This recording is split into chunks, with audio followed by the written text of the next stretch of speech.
I think the first is, depending upon how well you want to do, and particularly if you're starting a company, you need to work super hard. So what does super hard mean? Well, when my brother and I were starting our first company, instead of getting an apartment, we just rented a small office and we slept on the couch. And we showered at the YMCA, and we had just one computer. So the website was up during the day, and I was coding at night. 7 days a week, all the time.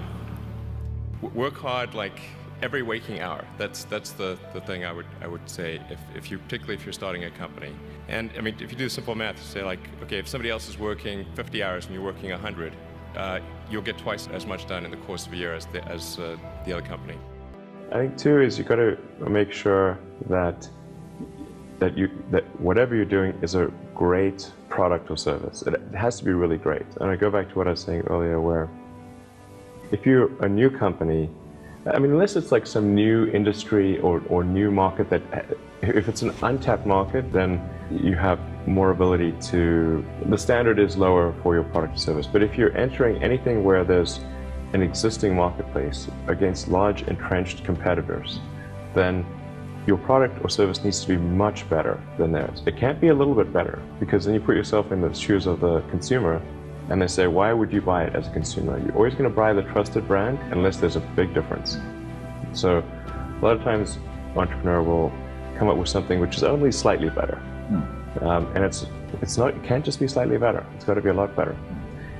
The other thing I'd say is that if you're creating a company or if you're joining a company, the most important thing is to attract great people. So either join a group that's amazing, that you really respect, or if you're building a company, you've got to gather great people. I mean, all a company is a group of people that have gathered together to create a product or service. And so depending upon how talented and hardworking that group is, and the degree to which they are focused cohesively in a good direction, that will determine the success of the company. So do everything you can to gather great people if you're creating a company. I'd say focus on signal over noise. A lot of companies get confused. They spend money on things that don't actually make the product better.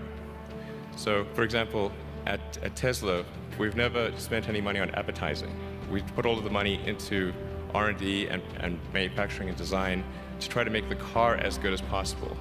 And I think that's the way to go. So for any given company, just keep thinking about, are these efforts that people are expending, are they resulting in a better product or service? And if they're not, stop those efforts. And then I think that the final thing I would encourage you to do is, now is the time to take risk. You don't have, you don't have kids, but as you get older, your obligations increase.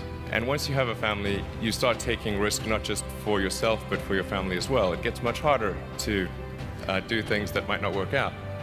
So now is the time to do that before you have those obligations. So I would encourage you to take risks now. Do something bold. You won't regret it.